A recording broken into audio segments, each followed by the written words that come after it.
Portanto, qual é a situação do, enfim, chamemos de movimento anarquista português em 74? É uma situação em que há, por um lado, todos estes velhos militantes que sobreviveram e que muitos deles tinham-se diluído no movimento cooperativo, sim, no movimento cooperativo, em cooperativas de produção, associações, a Associação de Inquilinos Lisbonenses, por exemplo, este tipo de atividades afins, mas que não se podiam assumir como anarquistas. E depois há jovens, como eu, na altura, pessoas muito jovens, que chegam ao anarquismo, uns através de repente descobrem o anarquismo, como eu, ou o anarquismo os descobre eles, outros através da ecologia, mais tarde, numa outra geração, através da música. Mas naquela altura foi sobretudo através, enfim, pessoas que vão descobrindo o anarquismo e sobretudo através da ecologia.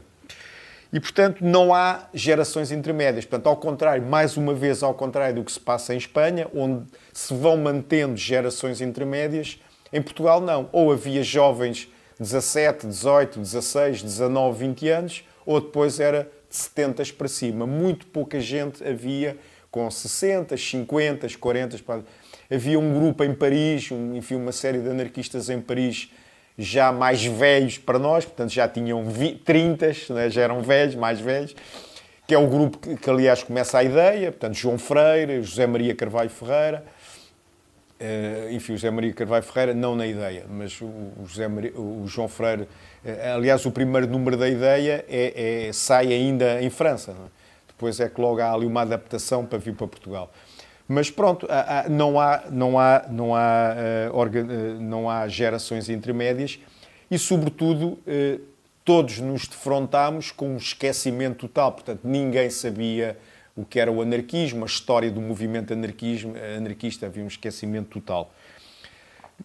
Enfim, na altura há uma certa, mesmo assim, há uma certa efervescência libertária, há muita gente a aparecer, mas muita gente que era anarquista porque gostava dos grafites nas paredes, quer dizer, não havia ali uma estrutura, chamemos-lhe, ideológica consistente, não é? Algumas tentativas de organizações formais que não resultaram, etc. E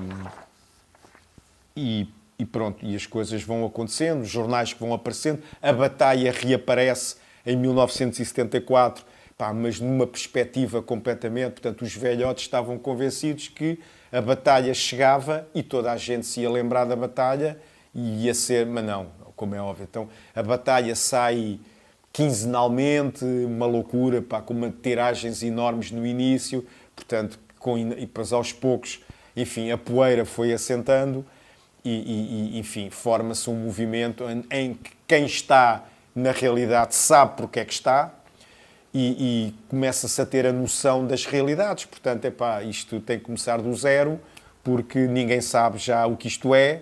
A batalha, parem lá com essas tiragens de 3.000 exemplares e coisas no género, quinzenal, porque isso também não funciona. E, portanto, aos poucos a coisa vai assumindo uma perspectiva mais realista face à realidade, não é?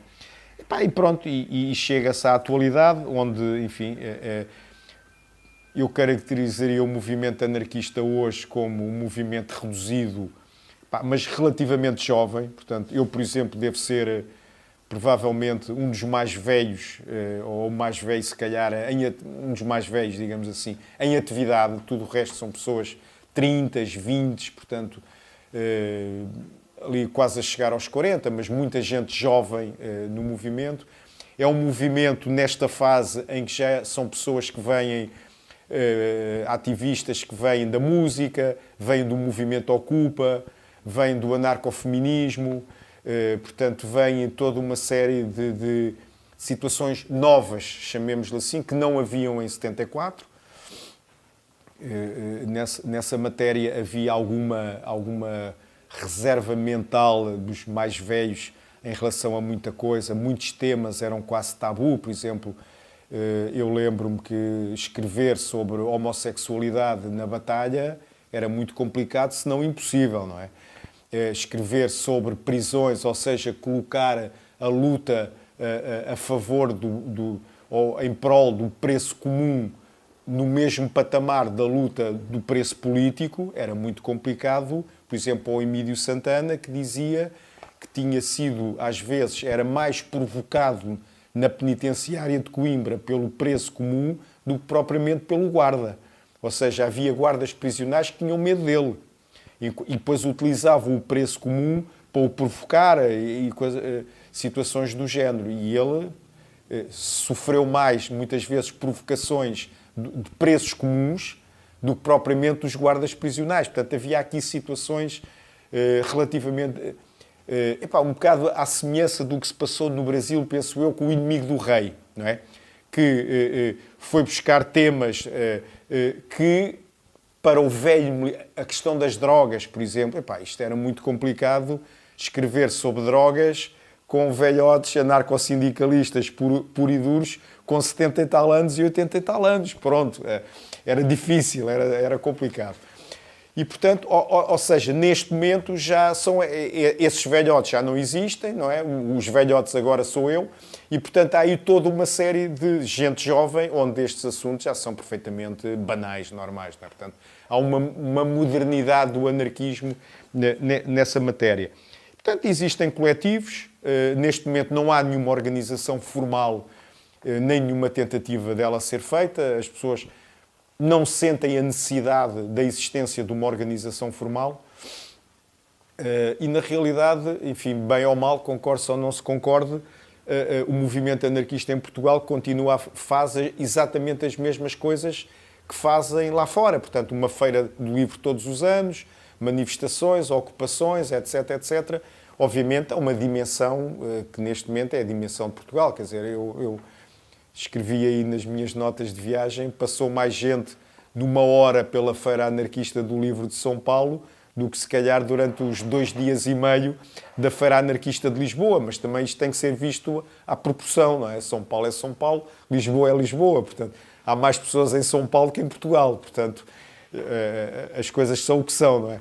E, portanto, ou seja, lá vai-se fazendo as mesmas coisas que se fazem noutros sítios, só que a uma dimensão mais reduzida. Manifestações, ocupações, há locais, portanto, há 3 locais no Porto, que é a segunda cidade do Estado português. Enfim, nem todos os locais são assumidamente anarquistas, mas as pessoas que lá estão são-no, não é?